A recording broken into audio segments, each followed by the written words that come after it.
Thank you, Robin. Okay. So we have the fastest land mammal on the planet. Cheetah's iconic reputation for speed inspires us, fascinates us, and for many of us has encouraged us to learn more about this enigmatic species. But this has not been enough to ensure its survival. There's been a rapid decline in cheetah over the last decade or more, and now we face approximately 7,000 cheetah left today. And it's for this reason that there are a number of individuals and organizations that are dedicated to spending their time intent on conserving the species for generations to come. I work for one of these organizations in Botswana, and today Botswana and Namibia combined hold more than 50% of the remaining population.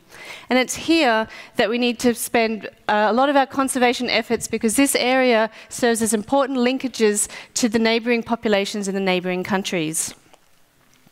Now, Botswana has a wonderful wildlife-friendly reputation.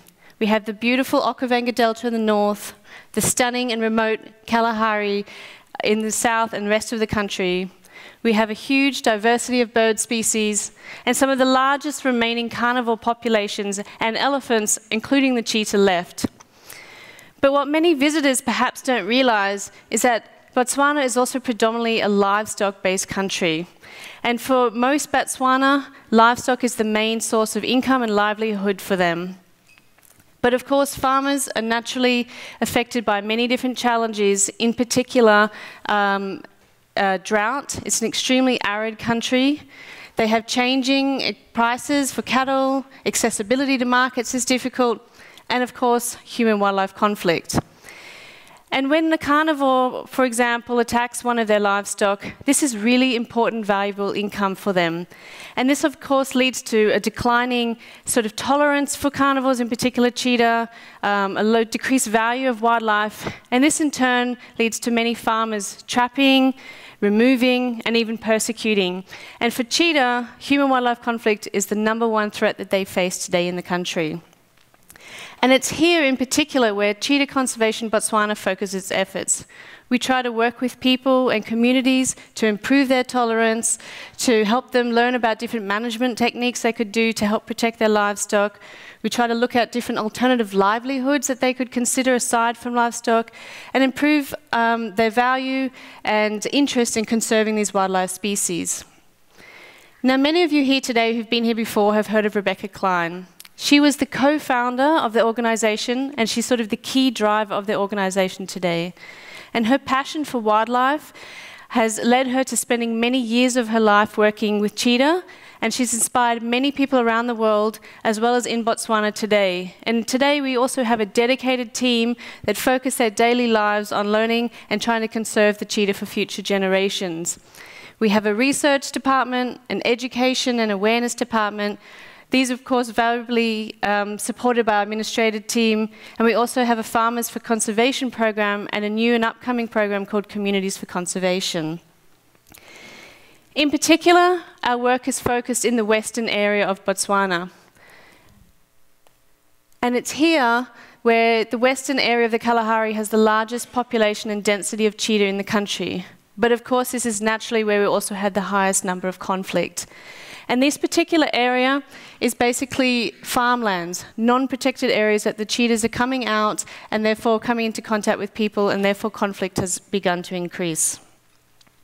Now, in my role as the research coordinator for CCB, I'm intent on learning about the ecology of cheetah, looking at different conflict mitigation solutions, testing the effectiveness of the solutions that we do, as well as monitoring our local populations and, where possible, our sort of national levels.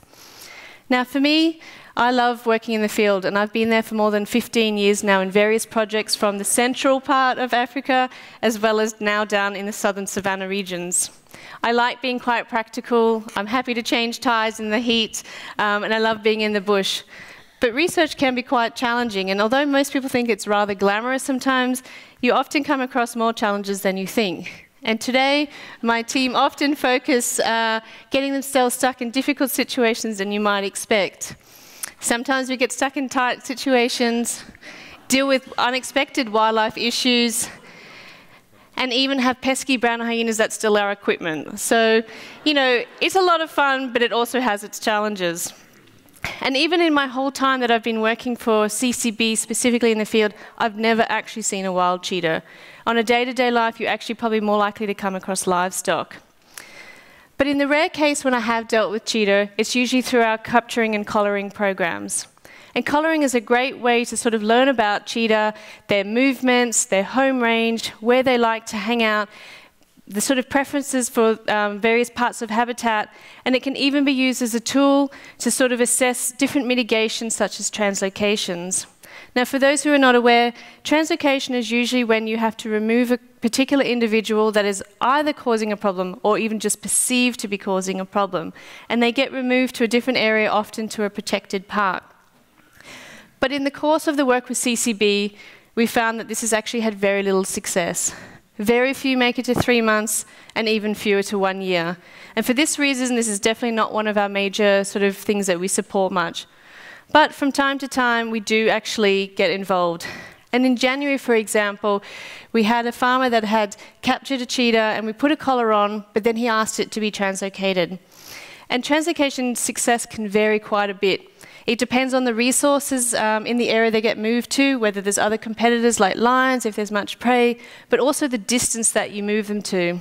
And in this particular case, this cheetah wasn't moved very far. And in a matter of 3 to 4 weeks, she was back. And this, of course, puts her at threat of being captured again and even potentially killed this time. But what was one of the nicest stories in particular about this case is that the farmer who asked us to help be involved in moving this cheetah was also quite keen to actually understand what happened to the cheetah after. So because we had the collaring information, we were able to share the information to him, and in particular his daughter who loves cheetah, every couple of days. And he became more and more invested in the cheetah, and I'd be getting messages, "Where is she today?" And basically, by the time she came back and I said, "Hey, she's coming back to your farm, please be aware," he was actually, "That's really great. I'm glad she's back. She can even eat 3 or 4 calves if she needs to survive." So it's amazing sometimes that sharing that information that we learn from research, and particularly back to those who are most affected, is really the way forward, and you can really change perceptions and attitudes this way. Yes, it's really one of the few success stories that we've had.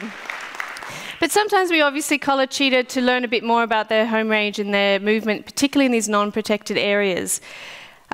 This particular case here is sort of GPS points of a particular individual called Legolas that we had many years ago. And the hotspot, this area, sort of the red and the green, we sort of go, well, what was there? Why are they hanging out there? And this often is a case, particularly with male cheetah, had marking trees. And marking trees for males, and in other cases they might be a termite mound or some post, are basically sort of novel features in the environment that they like to go, they will mark, they will scratch, and they sort of is a signal to other sort of cheetahs in the area that this is my range, this is my territory, keep out. And even to other females passing by, here I am, this is my presence. And so being able to monitor these sort of marking trees is a really great opportunity for us to sort of start IDing individuals, to sort of get a picture of how many are using an area, as well as then starting to attempt to look at population estimates and particularly trends over time. This is just a short clip, but how we monitor these sites is through camera traps.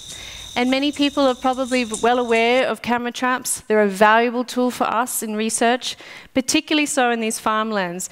And that's because these are private farms. We cannot get up and drive any day we want to wherever we want. Sometimes they only allow us to come on once a month. And so being able to use camera traps to sort of see what species, in particular cheetah, are around, what other species are present, is a fantastic way for us to learn about the environment, particularly on a larger scale in that area. And believe me, my team will happily testify that looking at camera traps is extremely boring. You can have 100,000 photos of which 90,000 are grass. And it's very painful, and I do try to change it up, but unfortunately that's part of the deal. So if you ever want to volunteer for us, be prepared, that's probably the sort of the work you're going to do. But luckily we do have some beautiful images that we get from time to time. Sometimes we see animals that are just as interested in us as we are in them, and occasionally some sort of rather amusing and fun stories. So for us, it's a really great tool, and it's invaluable for the area we work in. One of the other tools that we do is through spore sampling. So this is hiring Kalahari bushmen who are expert trackers. They can sort of look at tracks in the sand, tell you what species was there and how recently that was. And all these sorts of tools, such as spore surveys, cameras, sightings if you're lucky enough, and collars, allow us to answer many questions in ecology, in particular like population size in an area. But often these tend to be quite localized to the area you're studying. So one of the best projects that I've been involved in was actually the collaboration of all the researchers in Botswana that had information on the 6 large carnivores, and even those who weren't even studying carnivores but had this sort of data. And we all got together and put the data together to share, and we've been able to start building a picture of where these species are across the nation, what factors are particularly influencing them, where they're being found, and even for areas that have been understudied, we can actually make sort of predictions on the likelihood they might be found there. So this was a really fantastic opportunity and goes to show that you can sort of do research in your area, but it can contribute to a much bigger area, even regionally outside of the borders of Botswana. One of the other projects that my team works on is using the scat detection dog. This little guy, his name's Weyde. He's a Swana-bred dog, and he works with my team in trying to identify cheetah scat in the area. And we've been training him to discriminate between cheetahs and between leopards, because that's quite tricky. They both coexist in the farmlands. And he's been a great asset. And dogs, as you know, have a fantastic sense of smell.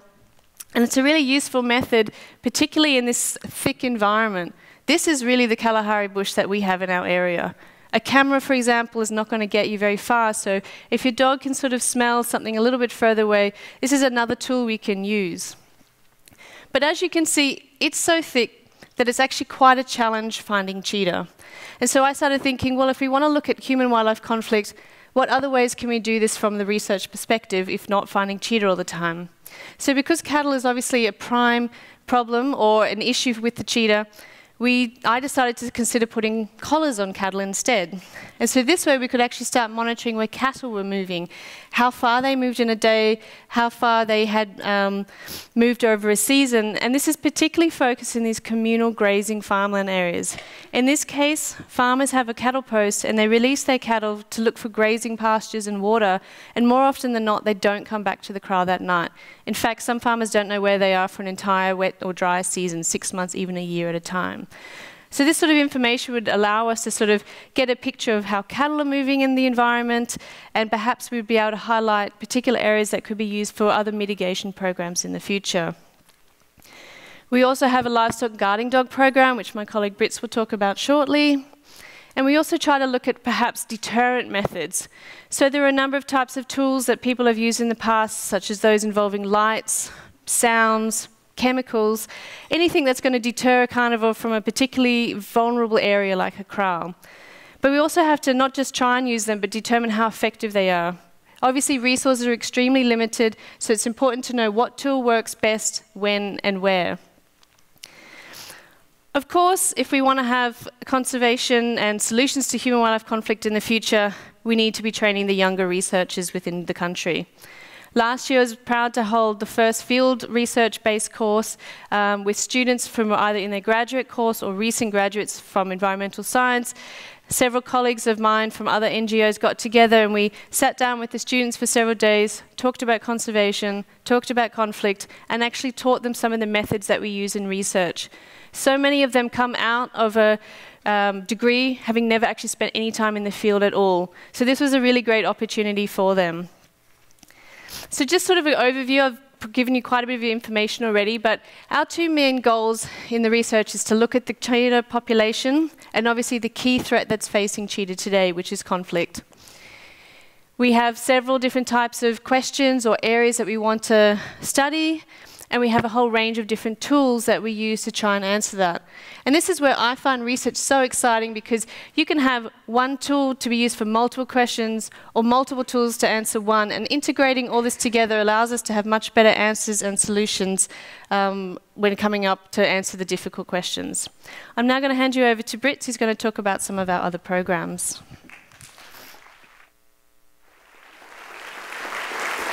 Hello. Hello guys. Hello. My name is Britz Malepe, and I'm an education officer for Cheetah Conservation Botswana. So it's an amazing thing for me to be here. First time in a big city, all dressed up.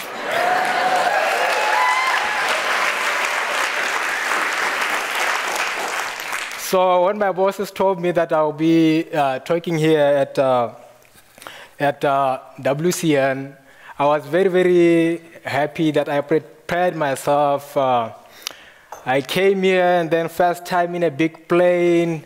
I learned so much. A lot of things that I saw in the movies now, I was able to actually experience them. I was in a bus and I was by the city, by the window, and I was just seeing things passing like, and I was just so happy. I'm a hero because such things, I mean, I'm a guy who comes from a country with only about 2.5 million people, and it's the first time for me to actually be able to see a large crowd, having to call Uber, stuff like that. So it's a bit too much. So I'm a guy who, like I mentioned, I work as an education officer for Cheetah Conservation Botswana.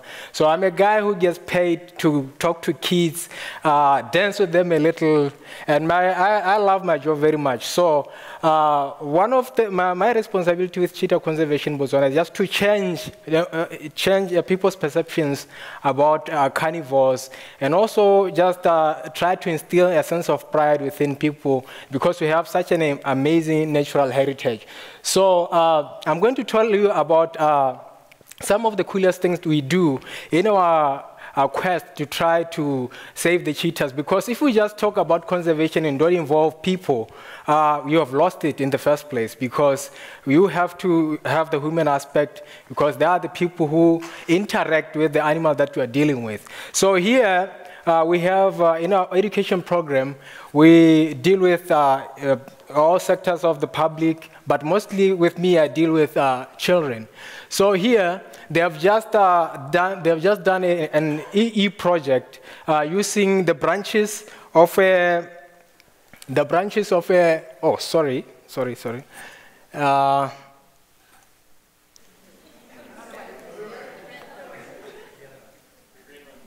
The green one, okay.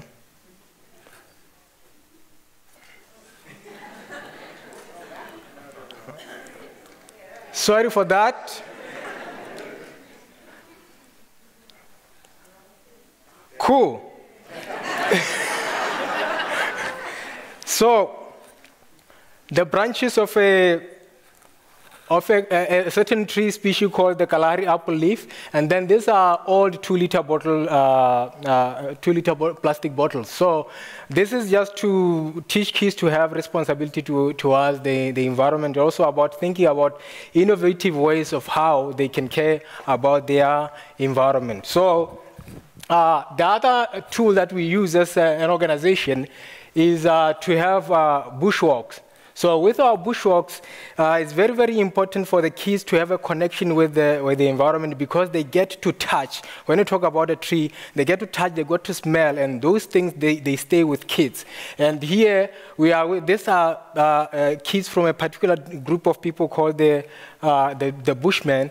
And then, because nowadays they spend a lot of time just in schools rather than in the bush where they used to spend with their parents. So they lost that connection where they can learn about the environment. So in this particular group of kids, one of the kids when we were walking, he saw a very poisonous plant and he confused it to a tomato. He said, "Oh, tomato," and then I had to stop and try to clear that confusion. And this goes on to show you that there's still a lot to information that needs to be passed to these young ones, because after all, they're the ones that are going to be the ambassadors of wildlife that we're trying to talk about. So this is a typical example when we're just in a bushwalk and these kids just saying, "Wow!" It's the first time that they are using binoculars. They're able to see, they always see birds at a very long distance, but here the binoculars are able to bring them near them, and they are very, very happy.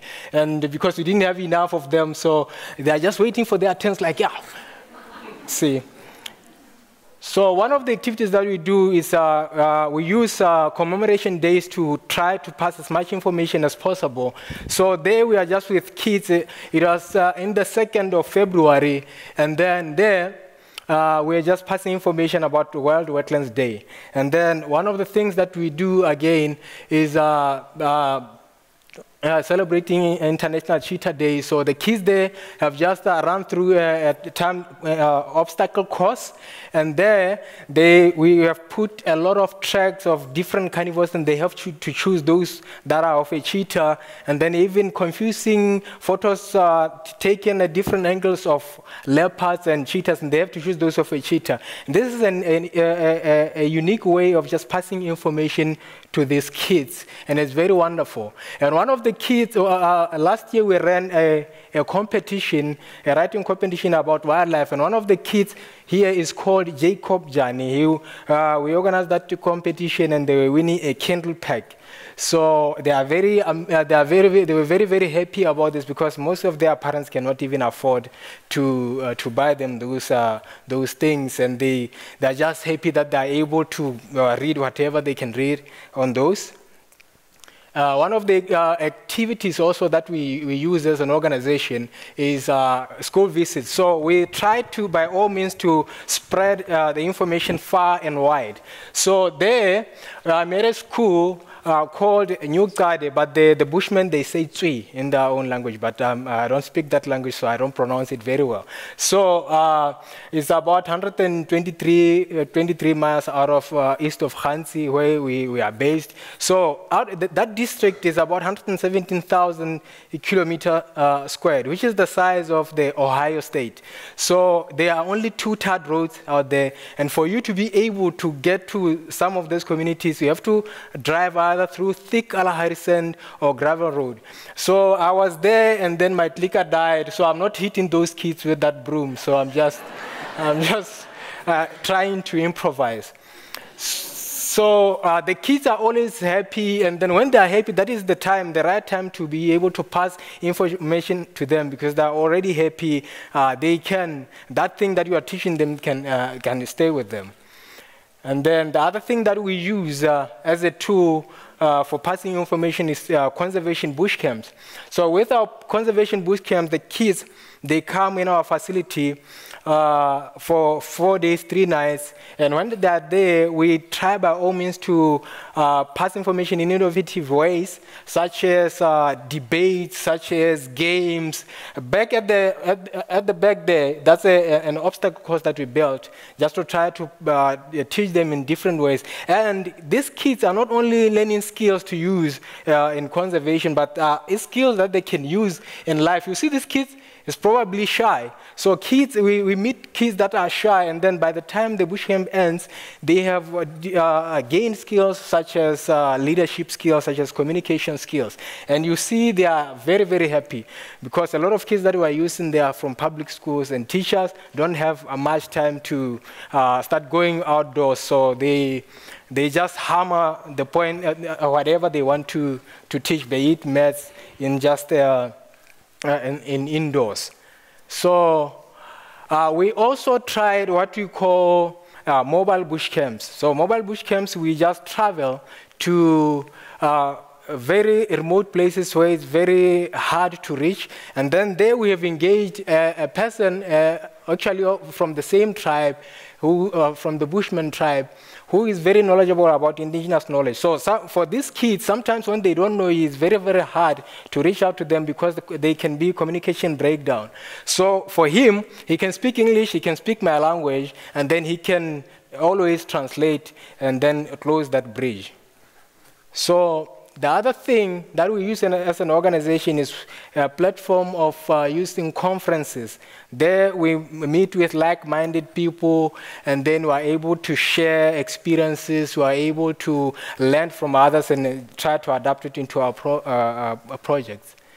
So here I'm going to talk about our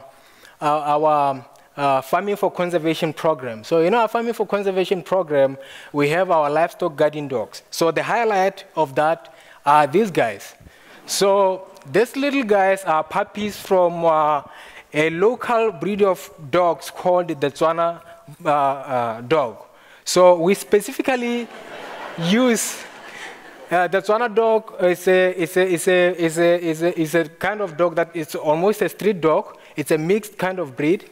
And then it's very, very good because the Kalahari is it's a tough place to be. So for other exotic breeds of dogs, they may not be able to cope very well. But we know that there are testimonies that they do very well. So we place them within the dog head, within the livestock head, at the age of a little bit over a month, and then that is the right time when they are able to bond with the livestock that you are placing them within. And it is a good conservation tool because they are able to protect your livestock from carnivores, and at the same time they are able to protect, as they protect the livestock from carnivores, the carnivores are able to focus on the wild prey. And as such, the farmers that we are trying to help are very comfortable with those, the carnivores and their livestock sharing the same environment, which is very, very good. And then when those puppies are at an age of 4 months, that is when now we place them with farmers that have registered with us, and then they are able to do their work. So that is one of the farmers who's benefited from our livestock guiding program. He's called Mr. Moyo, and then he had been having problems with carnivores before he met our outreach team, and then they were able to help him with a dog, and after that, the problems that he used to have with the jackals, the cheetahs were normal. As you can see, that is a direct quote from him. He's very, very happy about what the dog is doing in his dog, farm. So, one of the activities that we also do, or as a tool that we use, is farmers networks. So with farmers networks is a platform whereby farmers can come together and they can share experiences, problems, similar problems that they may be having. They can be able to learn from each other. They do this with little input from Cheetah Conservation Botswana. We only help in cases whereby sometimes farmers have to be brought from far away places. You know, you just take a vehicle, put them in a central place, and they do that. So maybe you may be wondering why it's dark. In our back where I come from, we respect talking about important issues in the evening around the fire. So that is what is happening there. So because of the information that gets passed around from farmers networks, we have Mr. Moyo there with his wife. So there was a livestock guiding dog competition that we ran, and then because of the good farming techniques that he employed, that he learned from the network, he was able to win that competition because they won. It's a sort of a questionnaire that has points that you get for employing techniques that are environmentally friendly. So he won a very expensive brand of dog food, and then a merchandise from CCB, it's a shirt. It costs about 500 pula, which is about $50 US. And they are very, very happy. As you can see, how wife is happy.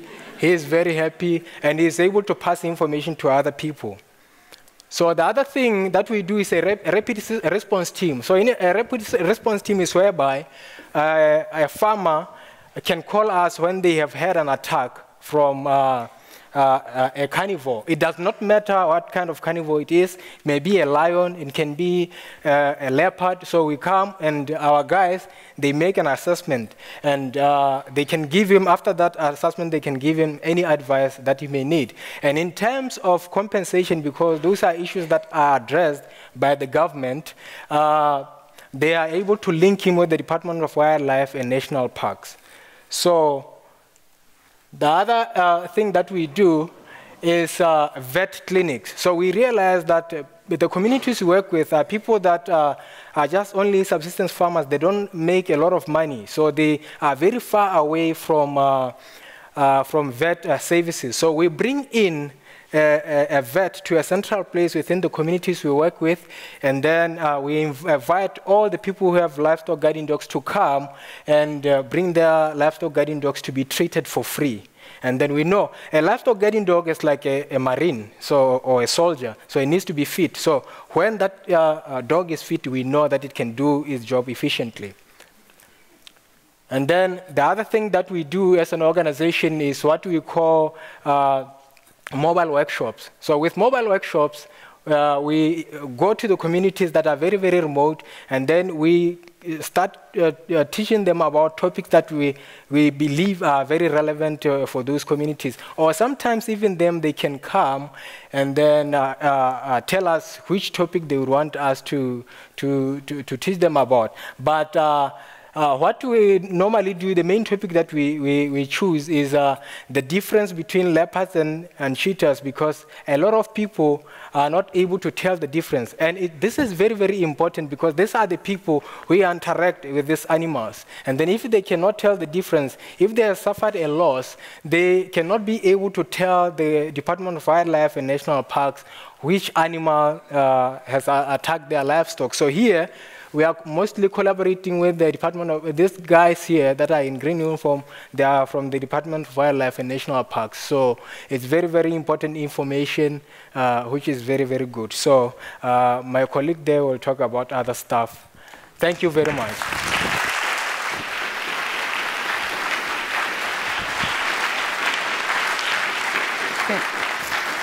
So you've now heard about quite a number of our programs, projects, and activities. And I just want to talk about a new program that we're starting this year. It's our Communities for Conservation program. And as you know, people are the most important part when dealing with human-wildlife conflict, and serving and helping them is the way forward if we wish to have coexistence with cheetah and other carnivores. Our area that I showed you earlier in the western part of Botswana is actually nestled between two of the largest protected areas in the country. You have your Central Kalahari Game Reserve in the centre and the Kalahari Transfrontier Park in the south. And between these areas, there's a number of corridors that have been identified. And the corridors are not just for cheetah. They also serve as key areas for large herbivores that are migrating, as well as numerous other carnivores and even smaller species. But in particular, in these corridors, there are still a number of communities that reside. And it's ensuring that we work with these communities to ensure that coexistence is possible for the future. And the communities in particular are sand bushman communities. And like many others, they suffer from poverty, lack of water, lack of transport, lack of employment, education, and conflict. And for us to sort of come in and say, oh, I think you need to do this to help save your livestock, they're going to look at us and go, that's really not that important to us. So we've decided we obviously need to have a much larger holistic approach and start asking them what exactly is it that they need and want more than what we could perhaps offer. So we began with some patisserie planning meetings, and this is where we asked them, what are your current issues that's going on, what affects you, but even more importantly, how do you envision your community in the future? How do you see, what do you want? And from this, we can sort of outline the areas where CCB can be involved and also work out the partners that we need to engage with, such as government or other NGOs, to help support these particular initiatives. Obviously, in these areas, for many of these communities, livestock isn't the most important. They particularly like music and dance and cultural activities. So if we can support alternative livelihoods like this, I think we have a much better chance of coexisting with cheetah in the future. And on that note, Britz and I would like to obviously thank WCN and the huge number of supporters that allow us to do our work today. And of course, thank you, all of you here, for coming to listen to us. Thanks very much.